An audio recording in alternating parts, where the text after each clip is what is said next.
Again, our mission is to love, restore, and support women to life. The name, redeem, restore. Redeem means buy back their value, give them back their value. Restoration, a lifetime of recovery, walking alongside them. That is what our name is about.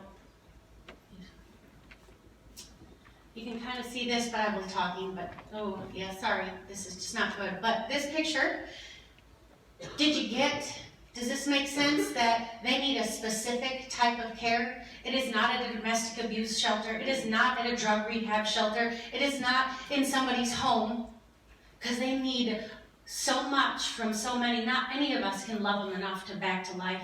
We can't do it, but we get to be a part. Isn't that exciting? We can be a part of seeing more women's lives redeemed and restored.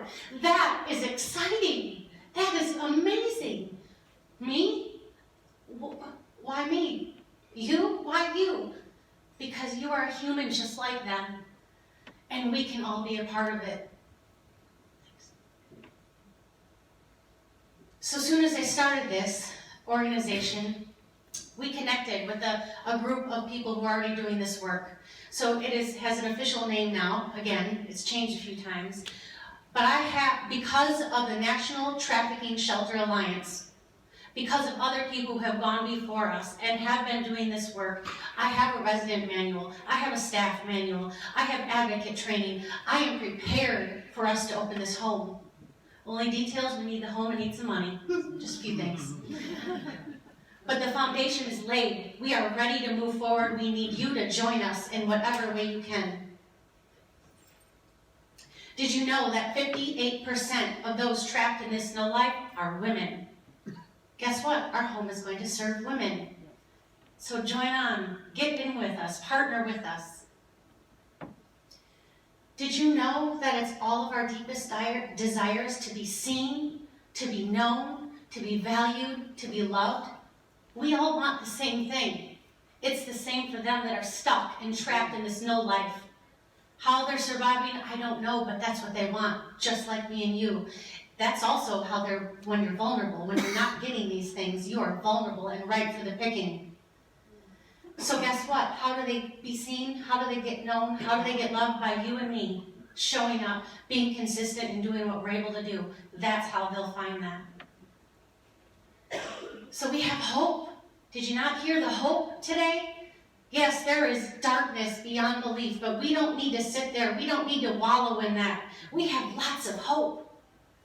We have had the privilege and the honor to work with 8 survivors this last year, and we don't have a home. They find us through volunteers, through events. They show up. What a gift, and I feel so helpless because there's so limited what I can do and what the few advocates that we have trained can do. But you know what we do? We do what we can. We tell them we love them and we walk with them. We do the best that we can. We cannot do it all, and that's okay. If we are consistent and we are there and we love them, that is what matters most. And 2 of those 8 we sent away to one of those homes in the Trafficking Alliance. So they got the needs met where they were able because we didn't have the home. And the same will happen once we have the home. I see the referrals all the time, up to 4 a week. Do you have an opening? Do you have a placement in this alliance? The need is great. So, thank you for partnering with us today and being here. You are partnering today, and I thank you, and I ask you, will you continue? Will you find ways to partner? Will you let your light shine out of the darkness for them? Will you be the light for them?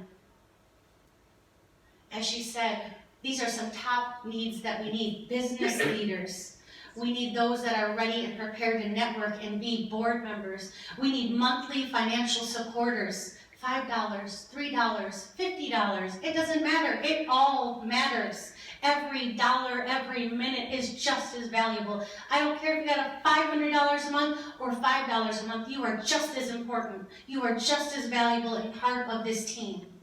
We need speaking opportunities. As she said, we need to be invited to any and every event, at least have a table to let people know what we're trying to do.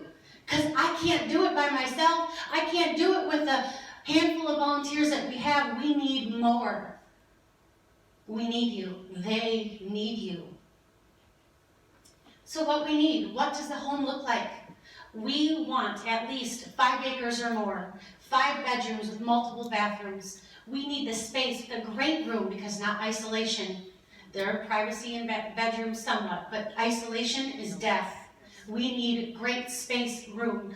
We need a few miles away from bars, grocery stores. We need it to be difficult for them to walk away, because the days in this home will be the hardest days of their life. Is change difficult? Is change fun and exciting? Sometimes, but usually not, right? This will be the hardest thing. You think the life that they came from was hard? It was. But they weren't making choices then. These are choices every day, over and over and over. The hardest time of their life. So we need this space, this safety that they would feel in this home, in this restoration, to accelerate the healing. 18 to 24 months in the home, providing all these things that they need, meeting them relationally, physically, emotionally, spiritually, and psychologically. That's a lot of stuff, right? That's why it takes a village. That's why it takes so many of us.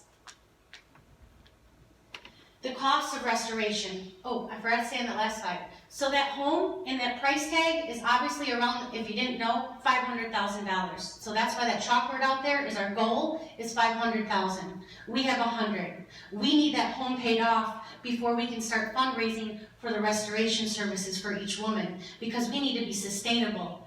There are many homes that have opened and closed, because they don't do it right financially, and we've got to do it right, because yes, I want to take those women in immediately, but I certainly don't want to send them away after they've been there for 5 months. Sorry, we can't help you anymore. You have to go.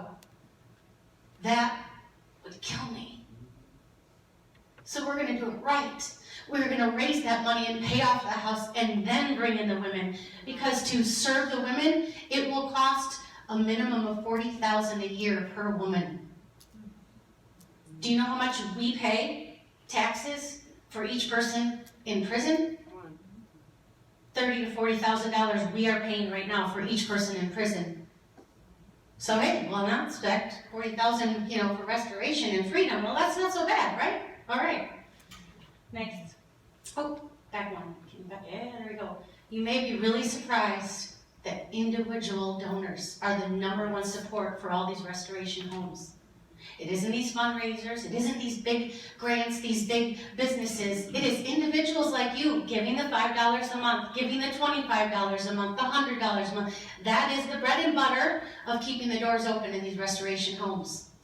Crazy, right? But that's how it works. You may also be surprised that 3 out of 59 homes have received some, and I would say minimal amounts of money from state and federal funding. That is not where the money is. It's from the people. And yes, we still need the fundraisers. That's what we're doing today. We still need the businesses. We still need all these other things.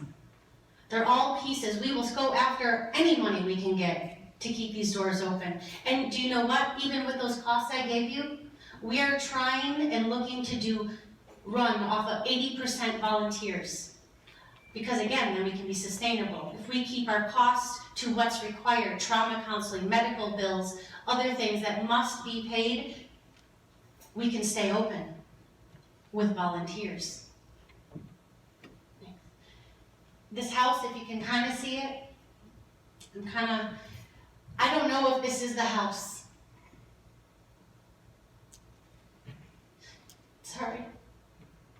This house, we actually had a land contract written up last July. I don't know how we were going to pay for it, but that's why it didn't happen, because the lady decided she needed a whole lot more money for this house. She went from $600,000 to $700,000, then she went down to $600,000, and now as a month ago, she put it up with a realtor. I've contacted her. I've written a letter. I've called. She won't respond. She lives down the street. This home has 7 acres. It has everything on my wish list. Everything. 7 acres, 5 bedrooms, 3 full baths, a door on the laundry room, a big, great open space with a dining room, dinette, kitchen, and living room, plus another open space, and an in-law suite, and a barn, and a garage. It is for sale right now for $499. Again, under that 500,000, but I still don't have 500,000. This may or may not be the house. We are working on an offer right now. Again, we don't have the money. But if God is in this, it will happen. If it's not this house, He will lead us to the next house. We are moving forward. We are working to make this happen.